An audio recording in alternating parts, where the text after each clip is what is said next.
Hey everyone, welcome back to my channel, or if you are new, welcome to my channel. My name is Mandy and I have a bone to pick with soft glam makeup. Not really. Not really, not at all actually. But I've seen a lot of soft glam makeup looks on YouTube over the years. And a lot of times it's a lot of makeup. And yes, it may look soft like in pictures and over a camera, but the steps and the amount of makeup they put on is not what I would consider soft. So I thought I would come on here and give you my version of a soft, and when I say glam in parentheses, because this is not really glam. This is just a soft makeup look where I want little to no visibility of a ton of makeup on my face. Clearly, I don't wake up looking like this, but it's not heavy. If someone's right in my face, they're not gonna see caked on makeup. It's easy, but in order to achieve this, it does take a couple of different steps that I don't normally do for my makeup. So you're gonna see me use different methods, different brushes to achieve this look. So if you wanna see how I got it, let's jump in. I don't have any corrector on. I don't have anything on except I primed my eyes with a concealer and I have my brows. We're just gonna deal with these little flyaways that don't seem to be going away or growing any longer. Soft makeup to me is coverage, but barely noticeable coverage. Not barely there coverage, because then it's not really coverage, right? But just barely noticeable. So I like to incorporate a couple of tips for this step. I like to use something with coverage, a concealer, because I only want to put it on the places I need the coverage the most. And then the brush I'm going to use really helps diffuse it and make it look softer on the skin. So I'm going to be using the Pure Match Liquid Concealer from Jane Iredale. This is in the shade 8N. And I am just going to dot it where I have the most redness, okay? Yes, this is a tad darker than my actual skin tone on my face, because I wear SPF every single day on my face. I exfoliate my face. I use tretinoin on my face. If I matched the skin on my face, I would look like I have a floating head because it would not match my body.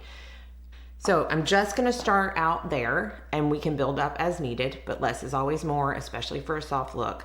And I'm gonna be using my Sigma F53 Air Contour Blush Brush. Now the reason I chose this is because it is duo fiber and I am not gonna be stippling this product in like I normally do. The reason behind that is because stippling gives the best amount of coverage where buffing shears something out. And when you're buffing and using a brush like this, it shears it out even more. So I'm just gonna start going in circular motions, concentrating, again, just where I applied the product and where my redness is the most. Do you see how that just diffused the product on my skin, ensuring that it's not too heavy looking, but it still provides the coverage. I'm gonna do it on the other side as well. And then we will step back and look if I need to add any more. I didn't put any on my forehead, so I do think I'm gonna put it there, but I'm not gonna add any more on my face. It gave me the color I wanted in order to kind of unify it with my neck and body, and it gave me the coverage I wanted to where my redness is evened out, but it's not super heavy.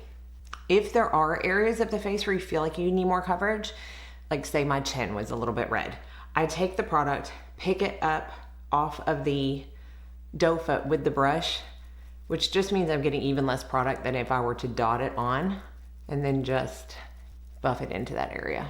If you notice, how can you not notice? I don't have corrector on. These are what I work with every day as far as my dark under eye circles, and they're dark. So I am going to use the same concealer, but I'm gonna mix two different colors. I'm gonna mix 8N and 6N. I've never been one to like a brighter under eye personally. I just feel like it brings notice to that area, and I do not want to bring notice to my under eyes. It's the part of my face I struggle with the most. I want it to blend in, so I'm just gonna take a little bit of 6N and a little bit of 8N. And the reason I'm not doing a corrector, I think I mentioned this in my subtle makeup video, is because to me, soft and subtle does not equal full coverage. I just want to look put together. I don't want to look like I have a lot of makeup on. So if some of my shadow comes through, I'm fine with that. And it's one less thing under the eye. So I just mixed those two colors. I'm taking a little kind of baby version of that brush that I use for foundation. This is from Chica Beauty. It's just an eyeshadow blender blush, eyeshadow blender brush. And I'm taking maybe like a quarter of what I put on my hand, and I'm really buffing it into the brush. And then I'm just buffing it again under my eyes. I rarely ever do this if I'm looking for something with a lot of coverage, but it still works to cover up that darkness while diffusing the product as I apply. And I start where my darkness is the worst on the inside and then work the product to the outer corner. So see, I still see darkness. And yes, it's more than if I would have used a corrector underneath, but I'm okay with that. And I'm gonna, since I have it on my hand, I'm just gonna go around my nose where I forgot to put some coverage. I just don't want the redness to stick out. And I still have more than half of the product that I put on my hand initially. That's how little I used and how far it goes when you use the method of diffusing it and blending it under the eye like I did.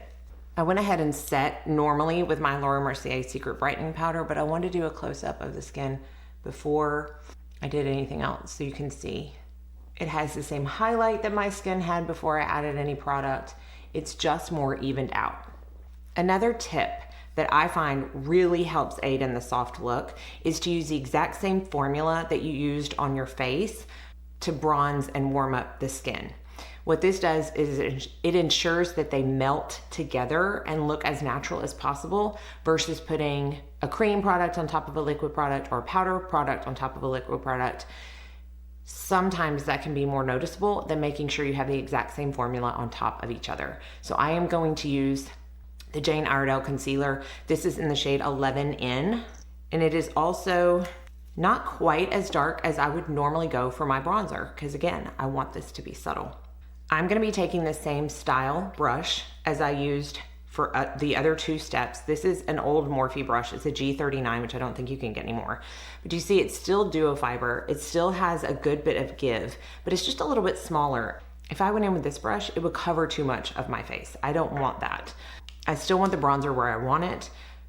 I just want to diffuse it a little bit more. So just like we did with the concealer, I'm going to really work the product into the brush and then start buffing instead of stippling where I normally bronze my skin. Another thing with this, since I'm buffing it on top of that concealer, a lot of times I'm like, don't do that because you don't want to pick up the product underneath. You don't want to mess it up. When it's the same formula, it doesn't tend to do that. It kind of just meshes together versus picking that formula up and messing it up. I'm not forgetting the temples, and I'm going in a buffing motion as I come down on the cheeks. And then I'm going to go back in with that brush that I used for foundation and really blend it in. I don't want any like lines of where that started. I just want it to be something that truly warmed up the skin. A tip for when you're doing a soft makeup look or something where you don't want it to look like a ton of makeup is to pick a blush that is very soft on the skin, but also that can double as a highlighter. So it keeps one step out of your routine. It's less product that you're putting on your face. It keeps the foundation of your face looking softer. I just received these in a PR package last week, and I used it for the first time 2 days ago, and this is the third time in a row I've used it. But it is the epitome of a soft blush. This is the Skin by Ella Rose Blush Cream, and this is in the shade Flamingo. I posted these on my story. I try as best as possible to post my PR packages as I get them. So if you're not following me on Instagram, definitely do.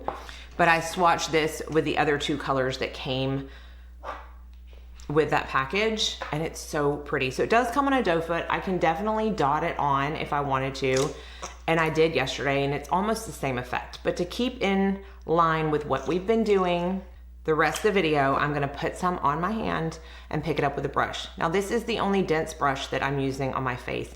And the reason is because I really wanna make sure that blush stays on the cheek. I don't wanna blend it anywhere else on the face. And because the formula is so soft and so forgiving, I don't have to worry about putting too much on using a dense brush. So this is the BK Beauty Angie Hot and Flashy A101. And I'm just picking up a little bit of this, and this will be the only thing that I still stipple in. Again, because I wanna make sure it stays in one place. But do you see how that sheen automatically comes in just from the, you know, nature of being a liquid product? It has that highlight built in, and it is such a soft pink color. The past couple of days I have been wearing this and topping it with a pink powder blush. But I mean, look at that. Just to give a little bit more pigment, but the pigment is there. I think you can see it, but it is soft. I'm still gonna go back in with that foundation brush and just around the edges, kind of clean it up a little bit. You can keep adding this product if you want, but the amount of sheen that comes with these is so strong that I don't want any more than this. And again, I can still see the blush on my cheeks. I'm hoping it comes across on camera. I can see it in the viewfinder, so I'm pretty sure it will. But it is just ethereal. That's like the only word that I can feel adequately describes this blush. I am still gonna set my face because I like powder. I like what powder does. I like how it helps with the longevity. I like how it kind of perfects everything that might be a little too shiny. But when you're choosing a powder for a true soft makeup look, it really needs to be one that is so finely milled, it is literally undetectable on the skin. And that is not always easy to come by, despite the fact that there are so many powders that are marketed as finely milled. The most finely milled powder that is truly undetectable on my skin in my collection is the Fit Glow Beauty Bamboo Powder. It's so finely milled that it's one where you pick it up on the brush and you feel like you don't have any product at all, but you do.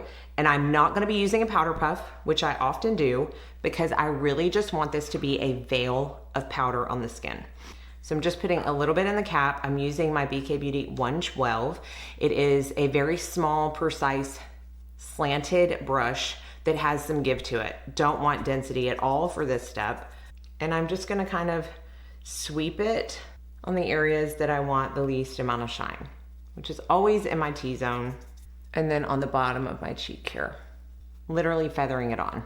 As you can see, I'm not stippling this, which I normally do, and I'm really working with what's left in the brush after I initially applied it. Okay, let's talk about eyes. I'm not going to not do eyeshadow at all. You could definitely do that, and it would be considered very soft because it's just non-existent. But I do like a shadow. I do like a wash of color. There's people who can get away with not wearing shadow and look so, so good. I just feel like I'm not one of those people. So I'm gonna use a very soft shadow. In my subtle makeup look, I use Surratt, which would definitely work for this because it is a very soft and subtle formula. But for today, I'm gonna use my Clé de Peau shadows. And this is in the quad number 8. Is it Starlight? I will put it in on the screen. But this is a compact that's refillable. You can put different quads in it. I have 2 quads, and this is the one that's currently in the compact. And the way these compacts work is they all have like a primer shade right here, which is a little bit of a different formula. It's a little bit more of a putty formula versus a true powder. And then the other 3 shades you can use on top.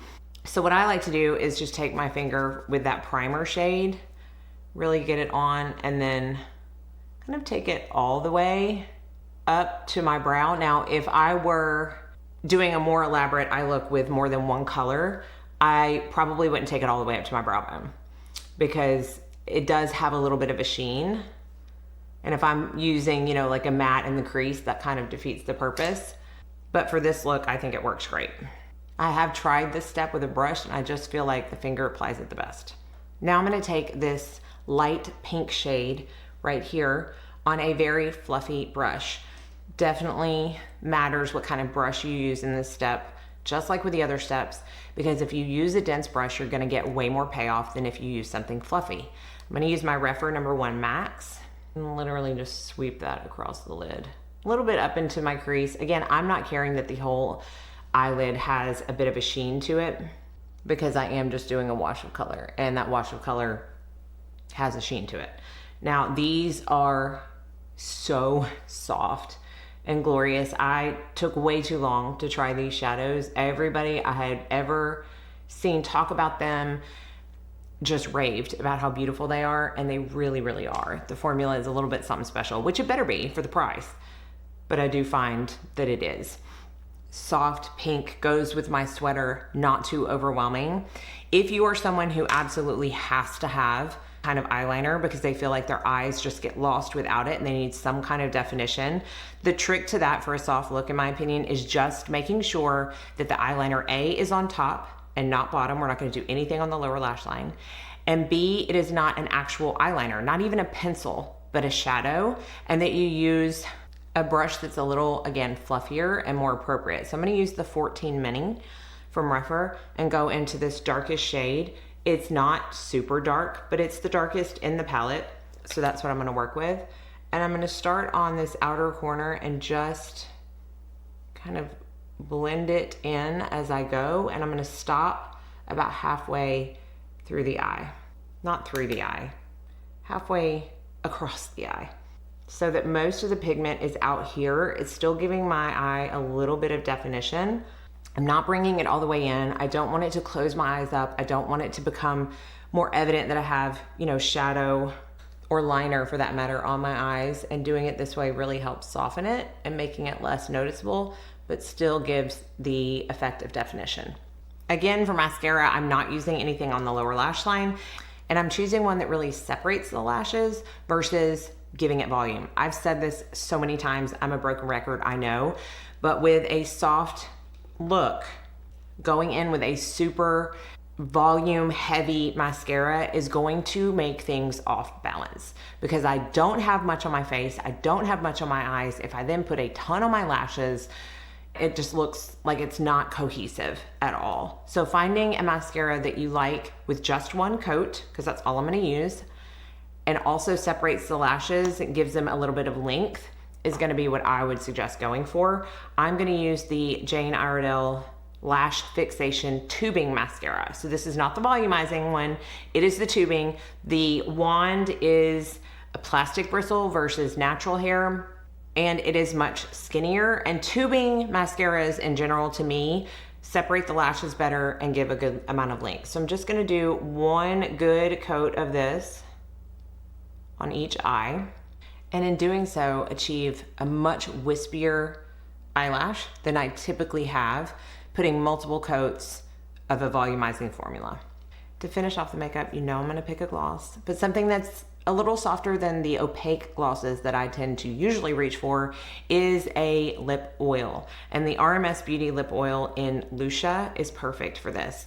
It is pink, but it's not overly pigmented, and it almost gives like an effect of I stain my lips and then put a gloss on top, if that makes any kind of sense. Okay, just so we can do like a final look of the skin with everything on it. And hopefully you can see why I call this soft. No real delineation to where any of the colors start or stop on my face. No bright colors, no in-your-face colors, just barely there, soft skin. And while that finishes off the soft makeup, you know, I've got to finish off with a fragrance. And this Goutal Paris Nuit et Confident is, in my opinion, one of the softest, prettiest perfumes in my collection. It is an effervescent vanilla that has the prettiest lingering ability without being too strong, even on the front end. I can smell it all day, but it's very soft. It's very in my bubble only. Like, I'm not gonna walk into a room and have someone else smell this, but it's so pretty. So pretty. So hopefully you enjoyed my version of a soft glam makeup look. Let me know if you have any questions. I will have everything listed and linked below per usual. Thank you all so much for watching. I will see you in my next video, and I hope you all go out and have a very blessed day.